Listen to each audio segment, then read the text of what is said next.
Hi everyone, this is Becca from DECO BOKO Speaks, and we are so excited for our second online trade show. And today we are speaking with the artist Yuko Maruo. Uh, yoroshiku. Starting off with a bang, yes. よろしくお願いします。お願いします。どこですか？東京ですね。Tokyo. Ah, nice, nice. Oh, you have a wonderful screen setup, camera setup. 画面 I'm の jealous. 画面の雰囲気すごい羨ましいぐらい素晴らしいですね。Kawaii. So I wanted to just talk to you a little bit today about your work. I know you do a lot of wonderful things with modeling and sculpture. And yeah, I just wanted to get a little bit of an introduction, who you are, how you got started, and why this medium. はい。私はですね、今は、主に赤粉粘土っていう粘土を使った立体の造形作品を作ってます。それで、そうですね、もともと、その作品で表現したいって思ってることは、一番鮮明感だったりとか、こう自分の中でこう湧き出てくる、そういったものをこう見える形にしたいなっていう思いがあって、それで作ってます。もともとはプレイアニメーションって言って、粘土のコマ撮り、粘土でこうコマ撮りしていくアニメーションを作っていたりして、そこでこう自分の内側でこう感じてるあの出会いたいなって思う自分のこう感情とか、そういったものを表現していたんですけど、そこから画面から飛び出して実際に出会いたいなっていうふうに思った時に、立体でこう表現して向き合ってみたいなって思うようになって、それで今は彫刻というかそういう立体物で実際に自分で作って出会って感じてみるっていうことをやるように。Yuko has been working with clay, and clay modeling has been her one of her major works that she's been expressing. It hasn't changed between her animation and the actual sculpture, that she, sees both of those mediums as part of herself, but she wanted to feel more of the actual texture through the screen when it's animation, but it's moving. So she wanted to express the same enthusiasm in real life, even if it's like solid, like even if it's like right there, wanted to express her, her expressions that kind of flows through her pieces. It's not moving, so that's kind of what she wanted to represent. Well, I think this is actually the perfect segue into showing the first of two pieces, because what I gathered from seeing these for the first time was this incredible sense of movement. And now knowing your animation background, Yuko, I think now it's more clear why the sculptures look the way they do. So it is interesting that in this medium, you're doing it in white and no other color, which kind of to me makes it my eye focus on the form and the shape and the movement more. But I'm curious to know what your process is, and also what is it made out of? I was just curious about that too. この作品は、イントピアっていうタイトルをつけたシリーズでして、これは造語なんですけど、元は自分の内側にこう感じている幸福感みたいなものを表現したいなっていうふうに感じていて、なのでその自分の内側のユートピアみたいなものを、こうありきたりなものというわけではなくて、自分の内側から見つけるっていうものをこう表現できないかなと。それを私は自分が生き物なので、何かこう自分が湧き出てくるものっていうのはちょっと生き物的なもの生命感みたいなもので表現できないかなっていうふうにしてトライアルした作品ですね。それで、これもその粘土の素材でできています。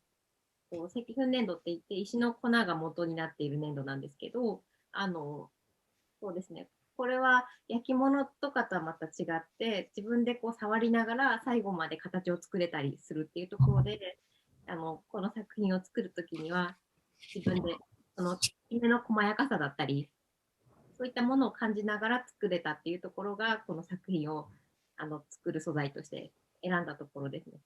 So this piece is called Entopia, which is it's a word that she just kind of came up with by putting It's like together. utopia.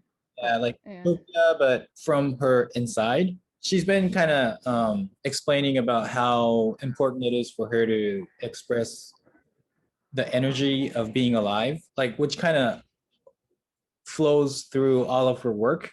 And the material she uses for this piece is called stone powder clay.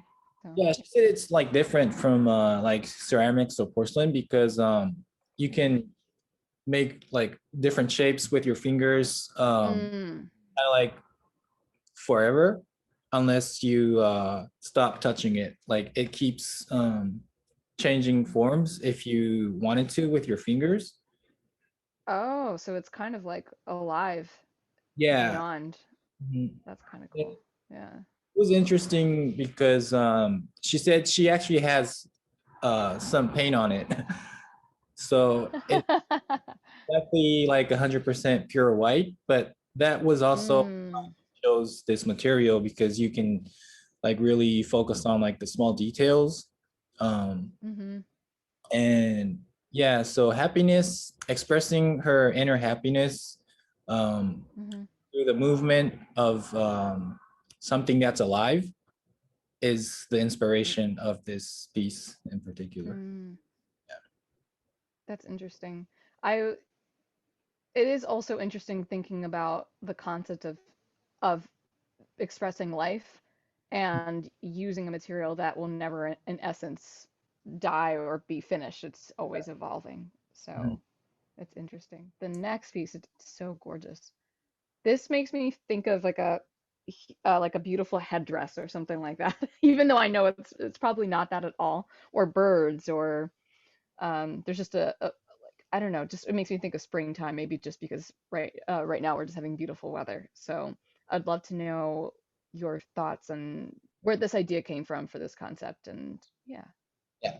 And is this part of a series? Because I feel like a lot of these they fit together as a series, but I don't know if they're designed to be standalone pieces. これはシリーズで、まず作品はそれぞれによって形、形状は真のシリーズの中でも全て一個一個違うんですけれども、でもこのシリーズは一つ一つにはそれぞれ別の名前をつけてはいなくて、単独ではあるんですけど、シリーズとしては真という一応シリーズで作っています。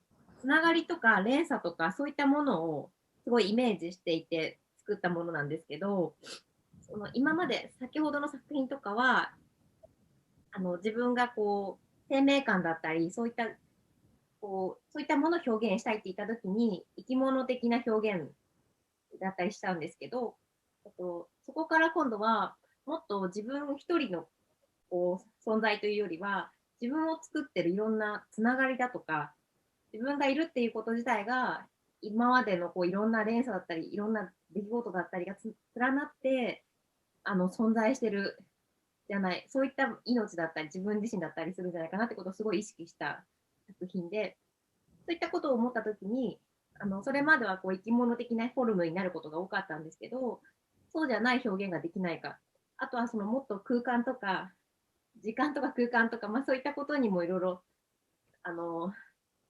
イメージを膨らませて表現したいなって言った時にもう少し表も裏もないそれぞれのパーツが連なり合っているようなそういうフォルムにできないかなと思ってトライした作品です。So this series is called Shin. Although it's a series, group of pieces within a series, each individual piece doesn't have its own title, but the whole series is called Shin. Gotcha. The English inspiration came from like synchronizing or or something like that. That how relevant things are and how things are kind of connected. And like when you see yourself in the present, it's not just like you're randomly just there. It's a combination of the past that's been connected through different people, different situations, and that's what's kind of forming yourself as a person. And also shin in Japanese has a lot of different meanings, and there's a lot of different characters that represents the word. Like it could mean that it's new, or it could mean that it's real or true, or it could mean that it's like the like you're in the center of the concept, or it could mean a lot of different positive things in Japanese. So that we named it Shin for this series. And before, it's very open. Yeah. it's very open, and that's why there's no like front or back or up or down in this piece. But it's like the way you see it is the way you should see it. Like you can't. Oh, I like that. That's kind of cool. You take whatever story you want, basically. Look at it from behind, then it's not mistake. It's not a mistake. Like there's different ways that you can see it, and you can kind of combine the concept of time and atmosphere, front and back, top and bottom, like all kinds of things. So, and then she, like the first piece that we showed, that was kind of inspired by like a, almost like an animal. That's kind of what I got. I mean, I actually got that from both in certain ways, but yes. Yeah, this one she wanted to try to express something similar without being so animalistic. It's more I don't know, more abstract because the first one I definitely felt I could see multiple types of animals in it, even though I don't, yeah, I didn't get that it was supposed to be something specific. So this one's much more. I really thank you so much, Yuko. And I know it's like it's a very short amount of time to express all of your art and what makes you, you. But I hope for our audiences at home that we get a little bit of a glimpse into, just your artistry. And I would love to know, just for anyone here in America, if you had one key takeaway or feeling that you would like our audiences in America to feel, maybe what would that be? 私が作品で作ってる中ですごく周りにもいろんな出来事がありますけど、こう自分をすごい見つめて自分の中にあるこうそれこそ幸福感じゃないですけど幸福感だったりこう自分が存在するんだってことをすごくもう一度自分と対話するっていうことがすごくそれは幸せだったりなんかこう広く言えばもう国とかなんか生き物とかそういうのを超えて存在するものだと思うのでなんかそういったものをこう私の作品を見ることで何か自分の中こう湧き出るものを感じてもらえたらいいなっていうふうに。People have different views, so obviously it's hard to try to have multiple people think or feel in a certain way. But what she would like to introduce to the people who's listening as an artist is that through her works, she wants people to kind of communicate with your inner self by recognizing how happy you are or how alive you are, outside elements that kind of construct yourself as a person. But I think people are kind of like putting a lid on their feelings a lot of the times. So there's something that you really want to express, or if you're really passionate about something, then it'll be happy for her for the people who sees her work to feel the same way that she feels when she's creating her artwork. Right. But I I like wanted to that a really lot. thank you so much, Yuko. I think like your artwork is exquisite, and I wish I could speak with you more today. And I can't wait till I can go back to Tokyo as well. ありがとうございます。こちらこそ。Ah, ありがとう。 arigatou gozaimasu. And so, for all of our viewers at home, you can check out more exhibitors like Yuko Maruo on deco-boko.com. And if you haven't registered for the trade show, please do so. And that's it for today. I just wanted to thank you, Herbert, for translating and Yuko for joining us. And we'll see you soon.